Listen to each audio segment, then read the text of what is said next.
آج کا یہ جلسہ یہ اسی تسبیح کا ایک دانہ ہے جو رسول پاک صلی اللہ علیہ وآلہ وسلم کی والدہ محترمہ نے اس وقت فرمایا تھا۔ تو آج کا دن ہمارے لیے اتنا مبارک دن ہے، جس دن بندہ قید سے چھوٹتا ہے، چھٹکارا ملتا ہے، وہ سب سے بڑا انسان کے لیے خوشی کا لمحہ ہوتا ہے۔ اور اس دن کے لیے ہمارے بزرگان دین نے اپنی جانوں کے نذرانے دیے۔ تقریباً کم و بیش 1,24,000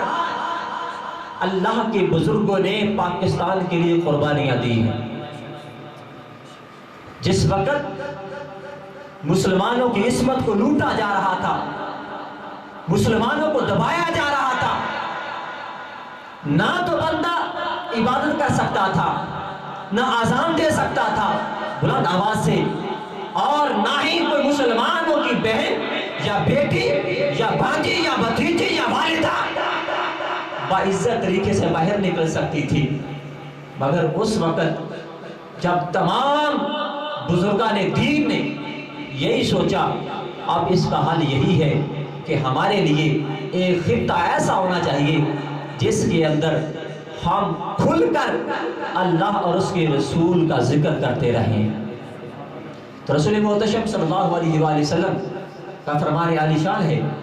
آقا دو جہاں صلی اللہ علیہ وآلہ وسلم نے فرمایا، ان اولا ما احبت اللہ آدم الى الارض الہند، فرمایا کہ جب حضرت آدم علیہ السلام کو جنت سے زمین پر بھیجا، آپ کا پہلا قدم بر صغیر پاک و ہند کی زمین پر لگا۔ پہلا قدم حضرت آدم کا بر صغیر پاک و ہند کی زمین پر لگا، اور جب آپ زمین پر آئے آپ کا دل گھبرایا، آپ پریشان ہوئے، تو ندا کرنے والے نے ندا کی کہ آپ کے دل کا سکون اور چین جو ہے وہ کس چیز کے اندر ہے؟ تو میں پڑھتا اشہد ان لا الہ الا اللہ وحدہ لا شریک لہ واشہد ان محمدا عبدہ ورسولہ۔ حضرت آدم نے زمین پر آتے ہی جس کلمے کی صدا لگائی اور جس سے حضرت آدم کے دل کو سکون ملا،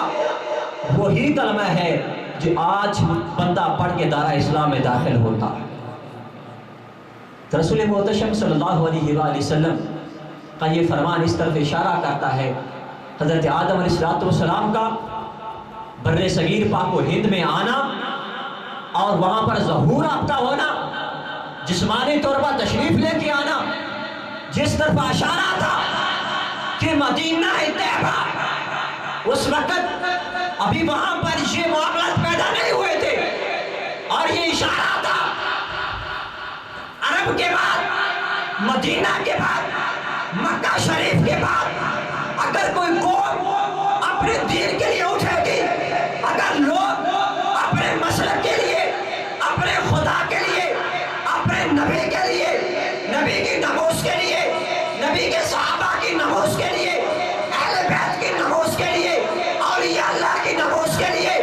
اگر کوئی بندہ قربانیاں دے گا تو ان لوگوں کا شمار بر صغیر پاک و ہند میں ہو جائے گا۔ مدینہ طیبہ کے بعد، مکہ شریف کے بعد اگر کھل کر اسلام کی تبلیغ ہوئی تو بر صغیر پاک و ہند کے اندر ہوئی۔ تاریخ کا مطالعہ کریں۔ آج لوگ کہتے ہیں کہ جی پاکستان تو ہم نے بنایا ہے، کوئی کہتا ہے پاکستان ہم نے بنایا ہے،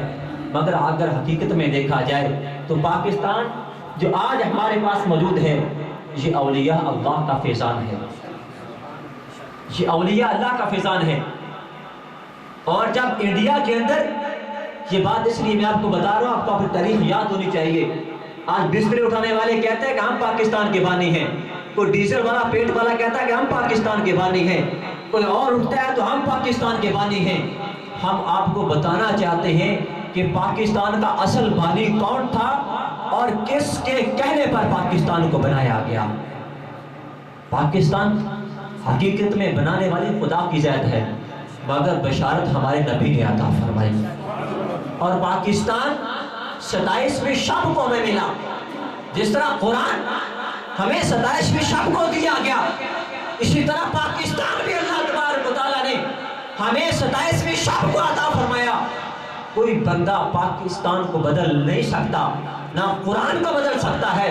قرآن کو بدلنے والے، قرآن کو ماشاءاللہ ختم کرنے والے خود بدل گئے اور خود تباہ و برباد ہو گئے۔ اسی طرح وہ انسان جو پاکستان کو بدلنا چاہتا ہے یا پاکستان کو ختم کرنا چاہتا ہے، وہ خود ختم ہو جائیں گے، خود بدل جائیں گے۔ جس طرح قرآن قیامت تک باقی رہے گا، پاکستان بھی قیامت تک باقی رہے گا۔ اور آقا دو جہاں صلی اللہ علیہ وآلہ وسلم کی بشارت پر پاکستان کو بنایا گیا۔ اور تاریخ کا مطالعہ کریں تو پتہ چلتا ہے کہ غیرت مند انسان ہی اپنی آزادی کے لیے علم کو بلند کرتا ہے۔ مکہ شریف کا ماحول ہے، حضرت عبداللہ ابن زبیر رضی اللہ تعالی عنہما تقریباً آپ کی عمر اس وقت 72 سال تھی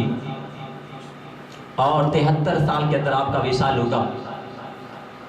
اور جب مکہ شریف کے اندر آپ نے امیر المومنین ہونے کا اعلان کیا، صحابہ اکرام کے وصال کے بعد، امام حسن اور حسین کے بعد، امیر معاویہ کے بعد، کافی عرصہ گزرنے کے بعد جب عبداللہ ابن زبیر رضی اللہ تعالی عنہ نے اعلان کیا کہ میں امیر المومنین ہوں، کیونکہ اس وقت جو تھے وہ مروان کے کہنے والے، مروان کے ماننے والے عبد الملک اور حجاج بن یوسف کے کہنے پر مکہ شریف پر حجاج بن یوسف 40,000 کا لشکر لے کے حملہ کرنے کے لیے آیا۔ کیوں کہ مروان نے کہا کہ جاؤ جا کے عبداللہ ابن زبیر کو یہ بات کہہ دو کہ وہ ہمارے ہاتھ پر بیعت کر لے اور اس کو معاف کر دیا جائے گا۔ عبداللہ ابن زبیر رضی اللہ تعالیٰ عنہ کی والدہ محترمہ حضرت اسماء بنت ابی بکر رضی اللہ تعالیٰ عنہ، جن کے بارے میں آتا ہے کہ حضرت عبداللہ ابن عباس بھی آپ رضی اللہ تعالیٰ عنہ سے قرآن و حدیث کا علم حاصل کیا کرتے تھے، شاگرد تھے۔ حضرت عبداللہ ابن عباس